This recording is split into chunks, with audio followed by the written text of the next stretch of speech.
میفهمم واقعا چقدر قلبای شما میزنه که انشالله ما برنده شیم و ناله شانس رو امتحان میکنیم ببینیم کی برنده است. با اجازه هیئت مدیره 4 نفر که حاجی صاحب نقیب الله اقمال انتخاب کردم. آماده 3 2 1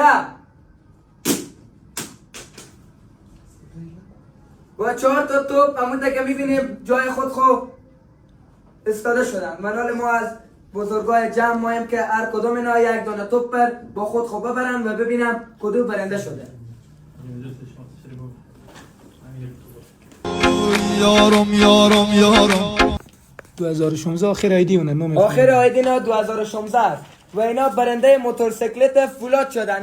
محلی دوست دارم سید سال جان آخر شماره نا هست آخر آیدی نا 1400 اونا برنده یک دانه ساعت لوکس از طرف شرکت فولاسیکلت شدن.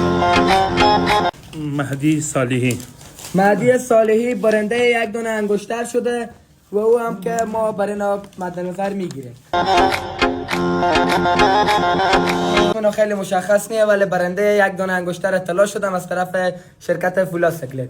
دوستای عزیز همونطور که مشاهده کردیم 4 تا دوست خوششانس ما برنده این جوایز ما شدن و نال ما برای از اونا پیام میدیم. امیدوارم که جواب پیام ما بدن و جایزه خور از ما تسلیم بشم. خوار ما است که اسم نوشته نیست.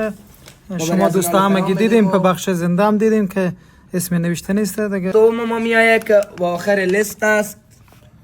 د سات ګټونکی دی سید صالح نوم دی 1400 آیدی په پای کې دی او د پروفایل باندې د موټر عکس دی.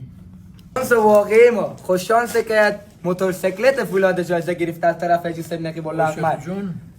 216 آخر آیدی نه هست 216 که چیز پایین من که مشخص نیه که عاشق جون نوشته و خوش شانس آخر ما. مهدی صالحی 48876 مهدی صالحی و برنده انگشتر طلا شدن که او را ما برای نهال پیام میدیم و میبینیم که جواب ما میدم یا خیر.